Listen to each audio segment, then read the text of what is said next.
हर साल बजट के मौके पर यह सवाल ज़रूर उठता है कि जनाब इस गवर्नमेंट की प्रायोरिटीज़ स्पेशली तालीम और सेहत के मामले में क्या रही हैं।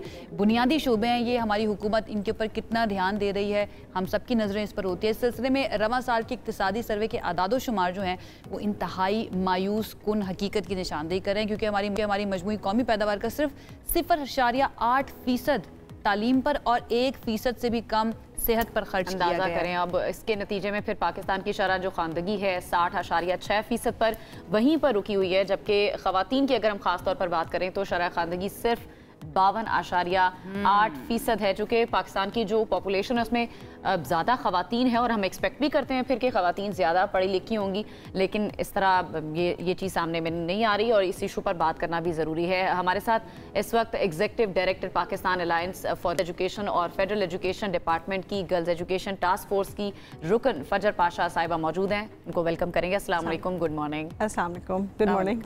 Thank you so much for joining us. अच्छा फजर, सबसे पहले तो आप बड़ा क्लोजली काम करती हैं इस मिनिस्ट्री ऑफ एजुकेशन की अगर हम बात करें, और जो लड़कियों की तालीम है उसके लिए बहुत ज़्यादा काम आप करती हैं।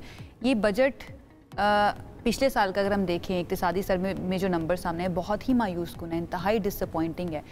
तो कहाँ पे आप रेट करेंगे प्रायोरिटीज़ को गवर्नमेंट की, कहाँ पर इस वक्त तालीम को या लिटरेसी को लेकर वो चल रहे हैं?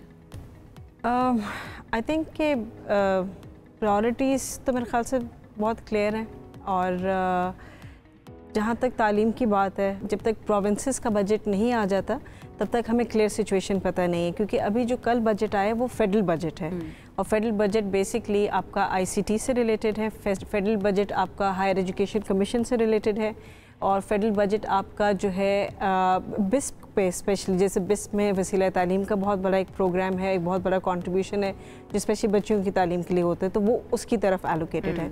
लेकिन अगेन मैं उसमें यही बात कहूँगी कि हमारा 2-3 हमारे कोर इश्यूज़ हैं जिनको जब तक हम एड्रेस नहीं करेंगे, उसमें खाली आपको फाइनेंसिंग की नहीं लेकिन रिफॉर्म्स की भी ज़रूरत है।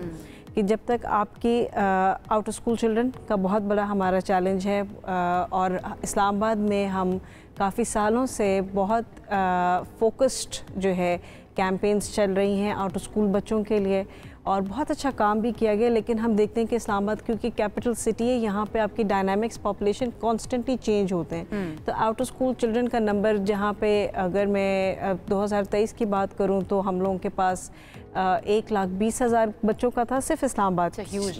It's a huge number, right. तो लेकिन वो नंबर चेंज नहीं होता ज़्यादा, दो कि ये नहीं है कि इन्वेस्टमेंट नहीं जा रही, तो बहुत सारी चीज़ों पे हमें इस वक्त काम करने की ज़रूरत है। बच्चों की सबसे पहले तो रीजंस पे बात कर लेते हैं ना, आपने डेफिनेटली इसके ऊपर रिसर्च भी की होगी। क्या सिर्फ महंगाई है या फिर इसके अलावा भी और फैक्टर्स है जिसकी वजह से बच्चे आउट ऑफ स्कूल? देखिए, सबसे इम्पॉर्टेंट चीज़ रियलाइज़ करने की ज़रूरत है कि एजुकेशन जो है वो हमारे कॉन्स्टिट्यूशन के under 25 article A is suppose to be free and quality education up to age, आपकी 16 साल तक की उम्र की एजुकेशन फ्री होनी चाहिए। तो जब हम तालीम की बात करते हैं तो पहला ही वहाँ पे आ जाता है कि वहाँ पे पॉवर्टी को नहीं होना चाहिए का रीज़न नहीं होना चाहिए।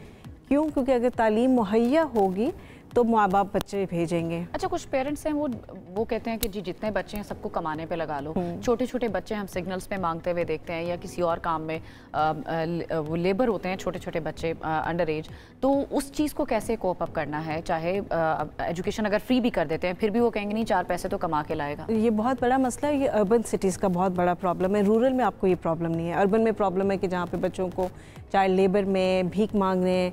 हम इस्लामाबाद की अब देखते हैं कि जैसे बच्चों को भी वो हम लोग वो गोल्डन मैन का शुरू हुआ, तो अब गोल्डन बच्चे भी आने शुरू हो गए। वेरी अनफॉर्चुनेट, जो 12-12, 14-14, 15-15 घंटे खड़े होते हैं, स्टैटिक खड़े होते हैं, तो वो चाइल्ड लेबर है, राइट। वो आप उनसे भीख मंगवा रहे हैं, इन अ वे आप उनसे लेबर करवा रहे हैं, और हार्ड कोर लेबर जिसको हम कहते हैं कि वो। That's what I was asking कि क्या रीजन सिर्फ और सिर्फ महंगाई है जिसकी वजह से बच्चे स्कूल नहीं आ रहे? हमारे पास एचईसी के चेयरमैन आए थे और उन्होंने आके कहा था कि यहाँ पर जो है ऐसे प्रोग्राम्स शुरू किए जा रहे हैं कि एक तो बच्चों की तालीम की क्वालिटी को भी बेहतर किया जा सके, देन ज़्यादा से ज़्यादा बच्चों को कि इंडक्शन भी हो सके स्कूल्स के अंदर।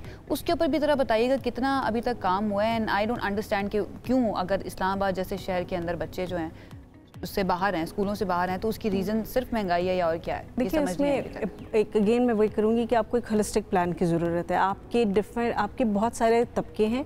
एक ये हम तबके की बात कर रहे हैं जो बिल्कुल बॉटम एंड पे है, जहाँ पे बच्चों को चाइल्ड लेबर में इंगेज किया जाता है या भीख मांगने के लिए इस्तेमाल किया जाता है। वहाँ पे पेरेंट्स में हम देखते हैं तो बहुत ज़्यादा ड्रग अब्यूज़ है। तो वो एक कम्प्लीटली आप समझें कि एक डिफरेंट सेक्शन को उसी के हिसाब से इनिशिएटिव चाहिए जो उनकी नीड्स के हिसाब से डिज़ाइंड होगा। आप एक सोल्यूशन फिट फॉर ऑल की अप्रोच पे नहीं जा सकते। हमारा मुल्क बहुत डाइवर्स है, हमारे प्रॉब्लम्स बहुत डाइवर्स हैं, बहुत ज़्यादा प्रॉब्लम्स हैं।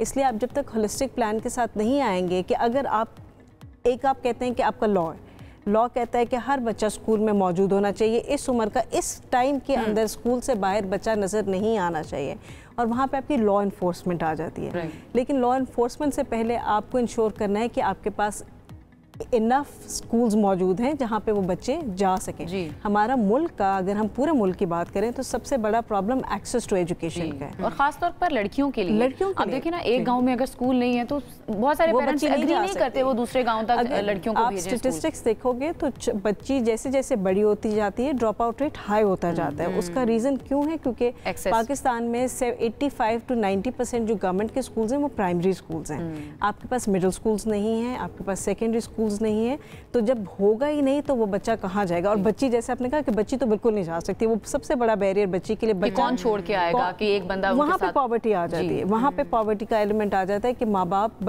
लड़के की तालीम को प्रायोरिटाइज करेंगे कि बच्ची घर को बिठा देंगे, लेकिन अगर बच्चे के लिए बस लगवानी है, टैक्सी लगवानी है, या घर पे बाइक है, जो भी है, घोड़ा है, जो भी है, उसको छोड़ कर आएंगे। Member of girls education task force and girls education task force की एज अ होल हम बात करें तो क्या रिकमेंडेशंस दी गई थी? आपने बजट की, हम ब्रेक में बात कर रहे थे, बजट की भी बात की थी कि इसके लिए कोई खास बजट भी नहीं रखा गया गर्ल्स एजुकेशन के लिए। नहीं, इस पर इस दफ़ा नहीं हम लोग रिकमेंडेशंस कर सके क्योंकि टास्क फोर्स अभी उस तरह एक्टिव नहीं है जिस तरह उसको एक्टिव होना चाहिए।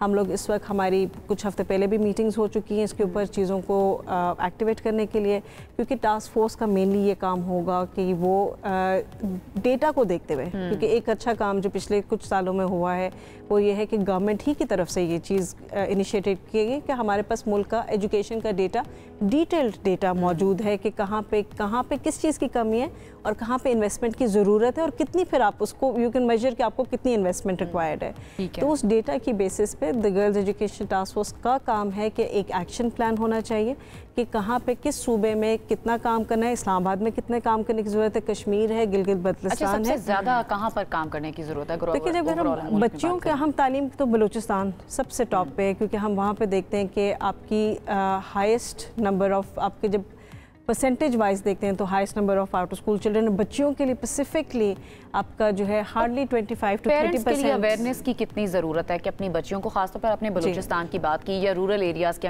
अगर हम बात करें, बहुत सारे लोग अभी भी इस माइंडसेट के साथ हैं कि लड़कियों को स्कूल नहीं भेजना। पेरेंट्स की काउंसलिंग की कितनी ज़रूरत है? देखिए, पेरेंट्स की काउंसलिंग की बहुत ज़रूरत है, लेकिन इसको स्टेप बाय स्टेप देखने की ज़रूरत है कि पहले तो स्कूल मौजूद होना चाहिए। अगर आप काउंसलिंग करेंगे, अवेयरनेस करेंगे, लेकिन स्कूल मौजूद नहीं है तो वो बच्चा जाएगा या बच्ची जाएगी कहाँ? और जब हम बच्चियों के लिए स्पेसिफिकली बात करते हैं तो ये चीज़ समझने की बहुत ज़रूरत है कि पेरेंट्स की engagement non stop continue, specially mothers की इंगेजमेंट बहुत ज़रूरत है, उनको अवेयरनेस, और फिर खाली बच्चियों की नहीं, फिर पूरी कम्युनिटी की, ताकि उनको ये समझ आ सके कि बच्ची को उसी तरह तालीम का हक हासिल है जैसे बच्चे को है। अच्छा, मैं एक आपको एक चीज़ बताऊं। देखिए, मैं जितने सालों से पाकिस्तान में काम कर रही हूँ, मैंने ये देखा है कि जहाँ पे भी हम कहीं गए हैं वहाँ पे हमें बहुत पॉजिटिव रिस्पांस मिला है कम्युनिटी में। वो चाहे बलूचिस्तान है, वो केपी है, वो हम ये नहीं देखते कि हम कहते हैं कि जी ये सोसाइटी ज़्यादा कंजर्वेटिव है, ये इस प्रोविंस के लोग और इसके नहीं है, ये सूरत हाल नहीं है।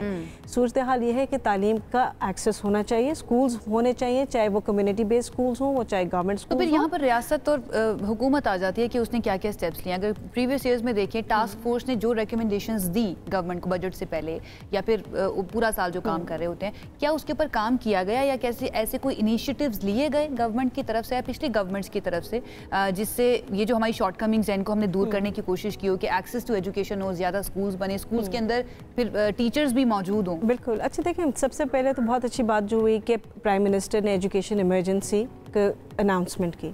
उस चीज़ से जब ये 26 मिलियन का नंबर हमारा आया कि हमारा इतना आउट ऑफ स्कूल चिल्ड्रन बचा है, हम Pakistan is one of the highest has the highest number of out of school children in the world right now. तो जब ये अनाउंसमेंट हुई तो फिर हमने देखना शुरू किया कि प्रोविंशियल लेवल पे भी और इस्लामाबाद लेवल पे भी बहुत ज़्यादा मूवमेंट शुरू होगी, क्योंकि एक प्रायोरिटी बना दी गई। तो जब तक तालीम को right from the top level prioritise नहीं किया जाएगा, आप ऑन द ग्राउंड उतना उसका इम्पैक्ट नहीं देखेंगे। उस चीज़ से ये हुआ कि बहुत सारे स्टेक होल्डर्स और भी आ गए, जैसे और वर्ल्ड बैंक है और इस तरह के आपके एशियन डेवलपमेंट बैंक है, इस्लामिक डेवलपमेंट बैंक है जो फंडिंग ऑफर कर रहे हैं। इस साल हमने एक और बहुत अच्छी चीज़ देखी कि पाकिस्तान ने first international conference on girls education host की, जिसमें तमाम इस्लामिक कंट्रीज से आपकी इंगेजमेंट हुई। बहुत ज़्यादा उस पर बात हुई, बच्चों की तालीम पे बहुत बात हुई, रिसोर्स मोबिलाइजेशन पे बहुत बात हुई।